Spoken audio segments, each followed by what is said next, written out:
What would you do if your own mother poured scalding coffee over your head in public, while your brother and sister filmed it and laughed? My name is Riley Morgan. I'm 32. I live in a quiet cabin outside Asheville, North Carolina. For years, my family believed I was the broke, eccentric one, the freelance developer who couldn't afford downtown rent. They had no idea that 3 weeks earlier I'd sold my cybersecurity startup, ShieldCore, to a major tech conglomerate for $135 million. They didn't know I was sitting on a 9-figure net worth. And they definitely didn't know that refusing to give my brother $60,000 for his failing luxury sneaker business would end with third-degree burns on my scalp and the most expensive lesson of their lives. It happened on the sun-drenched patio of the Indigo Resort. My mother, Diane, had insisted on this family brunch to clear the air. The moment I sat down, my brother Nathan leaned in, all fake charm. I just need a short-term loan, Riley. 60 grand. You've got good credit. Help your big brother out. I said no. Politely. Firmly. That's when the mask dropped. You're so selfish, Nathan spat. Mom sacrifices everything for us and you can't even help with one little favor? Diane's face turned crimson. Before I could respond, she grabbed the steaming carafe and hurled the entire contents over my head. The pain was blinding. Hot liquid soaked through my hair, down my neck, into my ears. My thrifted black hoodie turned dark brown instantly. I couldn't breathe. And then came the laughter. Nathan already had his phone out, red light blinking. My sister Lauren was filming from the other angle, giggling like it was the funniest thing she'd ever seen. I sat there, dripping, burning, while strangers at nearby tables stared in horror. But the real horror was the realization, this wasn't a fight. This was an execution. They wanted me to scream, cry, beg, anything to feed the content machine. Instead, I stood up slowly. I didn't wipe my face. I didn't yell. I simply walked past them through the lobby and into the women's restroom. I locked the door. Looked in the mirror. Saw the angry red welts rising along my hairline, the blisters already forming. And in my own eyes, I saw something cold and final. If I gave them rage, they won. If I gave them tears, they won. So I gave them nothing. But what I did next, walking back to that table with zero emotion, would be the beginning of their public downfall, and they had no idea the storm was already coming. I stepped back onto the terrace, still dripping. The table had gone quiet, but the air crackled with smug anticipation. Nathan's phone was still up, Lauren was typing a caption, and Diane stood with arms crossed, waiting for the apology she was certain would come. I didn't sit. I reached into my soaked hoodie pocket, pulled out my slim wallet, counted out 5 crisp 20s. Exactly $100, my share of the meal I never touched, and placed them on the white tablecloth beside the empty carafe. I smoothed the bills flat with deliberate care. Then I turned and walked away. Run along, little broke girl, Nathan called after me. Go cry in your beat-up Jeep. I didn't flinch. I didn't turn. The silence I left behind was louder than any comeback could ever be. I climbed into my 2009 Jeep Wrangler, the one they always mocked, and drove straight to urgent care. My scalp throbbed with every heartbeat, but my mind was already 3 steps ahead. While the nurse applied silver sulfadiazine and bandaged the worst burns, I mentally drafted the police report. This wasn't a family spat anymore. This was assault with a deadly weapon on video. Back at my cabin, I peeled off the ruined hoodie, showered as cold as I could stand, and sat on the edge of my bed staring at the wall. My phone buzzed nonstop. Not apologies. Notifications. Nathan had uploaded the video to TikTok and Instagram Reels. Caption: When your broke sister tries to ruin brunch, face with tears of joy. Putting out the trash where it belongs. The comments were exactly what he wanted. She looks like a drowned rat. Ungrateful leech. Family first, huh? They were drunk on likes, high on perceived victory. They thought the story ended with me humiliated and them celebrated. They had no clue the algorithm was about to serve them the truth on a silver platter. Stay with me, because by Monday morning the internet knew exactly who I really was, and their entire world was about to collapse in real time. Monday 9:17 a.m. I was in my home office, floor-to-ceiling windows overlooking the Blue Ridge Mountains, reviewing threat detection algorithms when my encrypted line rang. It was Marcus, my crisis PR director. Riley, it's viral. A former Shield Corps engineer spotted you in the clip and posted a side-by-side on Twitter, now X. You on the cover of Forbes last year next to the coffee-soaked screenshot. Hashtag Shield Corps is trending. View count is north of 6 million and climbing. I opened the feed.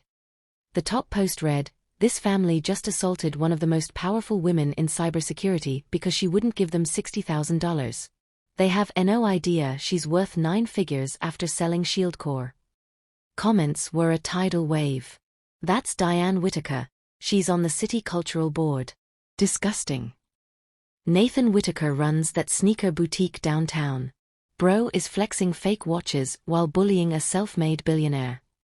"Lauren lost 3 brand deals overnight. Karma hits fast." Marcus asked, "Do you want us to file takedowns? It's clearly harassment." I leaned back in my chair. "No. Let it breathe. Let everyone see who they really are." I muted notifications and went back to code. Meanwhile, across town, Nathan was probably refreshing his analytics, grinning at the likes, completely unaware that the narrative had flipped, that I wasn't the broke sister anymore, I was the underestimated titan. And the public wasn't just angry, they were fascinated. By Tuesday, brands were quietly dropping Lauren. Nathan's landlord received an anonymous tip about late lease payments. Diane's Arts Council position was suddenly under review. They had wanted attention, I gave them the whole world's attention.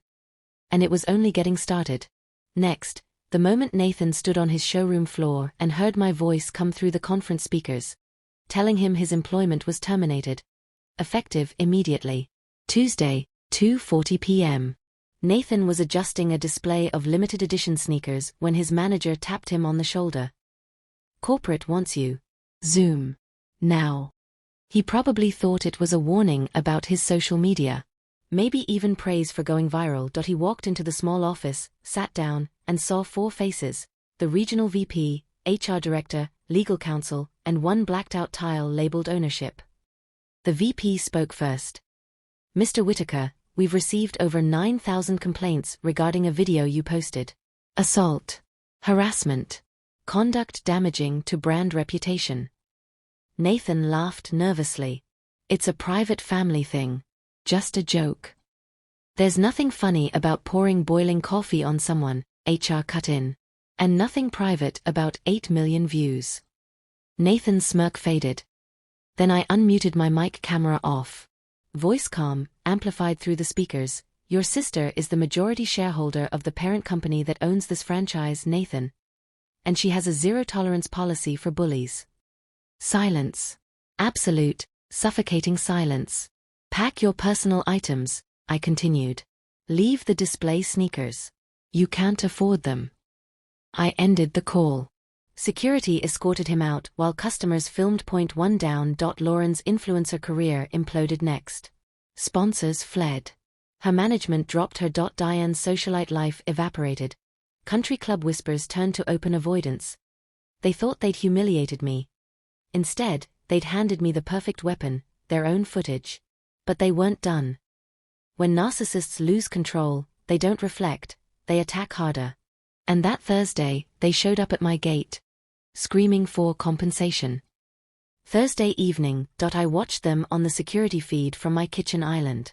Diane's leased Mercedes idling at the wrought iron entrance of my 22-acre property. Nathan pacing behind her, kicking gravel. Lauren in the backseat, filming again. Diane leaned on the intercom button. "Open this gate, Riley. You lied to us. You let us think you were nothing." Nathan yelled, "You owe me my job. You owe us everything."